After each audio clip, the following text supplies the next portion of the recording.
I'm Steve Slocum. I'm the author of Why Do They Hate Us? Making Peace with the Muslim World, a Benjamin Franklin Book Awards medalist. I'll be reading a selection from Chapter 3, which is entitled, Who is Your Muslim Neighbor?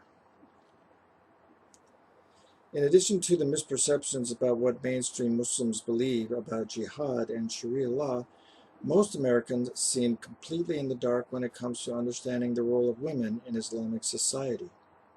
Most are aware of the voting and driving restrictions on women in Saudi Arabia that were in place until very recently.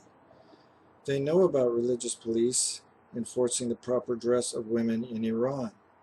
They have seen the images of women wearing full body garments with only a mesh opening for vision in the oppressive heat of Afghanistan. But most seem ignorant of the fact that over the last few years, as Reza Aslan states, the Islamic world has produced more female presidents and prime ministers than both Europe and North America combined.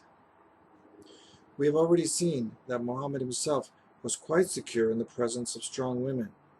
We've learned that his first wife was 15 years his senior and a prominent member of Mecca's elite merchant community. His youngest wife, Aisha, apparently had no problem standing up to Muhammad.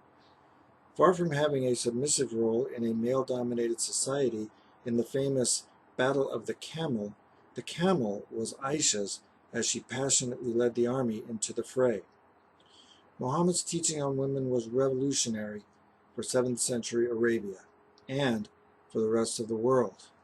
He granted women equal status with men, rights to family inheritances, and fair treatment in the case of divorce. Over time, the teaching of the various legal scholars throughout the world of Islam would follow regional cultural norms more than the example of Muhammad. For this reason, even today there is huge variety in the role and rights of women in Muslim-majority countries. While in Wahhabist Saudi Arabia, women have been forbidden to drive until very recently, in neighboring United Arab Emirates, women are allowed to be commercial and military pilots. An October 2014 CNN story told about Major Mariam al-Mansouri, a, open quote, highly trained, combat-ready pilot, close quote, who even led a strike mission against ISIS positions in Syria. In Afghanistan, Iran, and Saudi Arabia, many women wear full-body burqas in public. In Turkey, it's a different story. My friend Dilara is the general manager for a Turkish high-tech company in partnership with a company located in the Middle East. When not running the business on site, she travels the world, engaging with the executives of other companies. She has a daughter living in the U.S., so visits the States a couple times per year. An ultra-modern woman with short-cropped hair, she does Pilates daily, avoids red meat, has a housekeeper, and enjoys the finer things of life.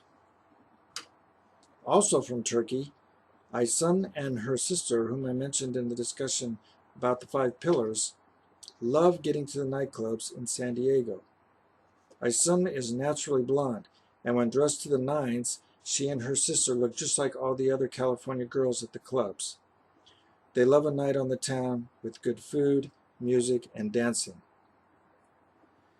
9 Muslim women have been heads of state, with women leaders of Mauritius, Bangladesh, and Kosovo in power as of early 2018. Megawati Sukarnoputri was president of the largest Muslim country in the world, Indonesia, leading over 200 million Muslims. Bangladesh has had 2 female prime ministers. In a wonderful TED Talk entitled How Women Wage Conflict Without Violence, filmmaker Julia Bacha cites a study conducted by Maria Stepan and Erica Chenoweth, documented in their book, Why Civil Resistance Works. In their study of the major nonviolent and violent conflicts that took place between 1900 and 2006, they found that nonviolent campaigns were more than twice as effective in producing the desired changes. Bacha cites the research of Victor Assal, who indicates a major factor in the choice to use nonviolent resistance as a means of producing political change is whether women are allowed to play key roles in the public life of society. When will the war on terror end? perhaps when the nations of the West have as many women heads of state as the Muslim world has. Thank you.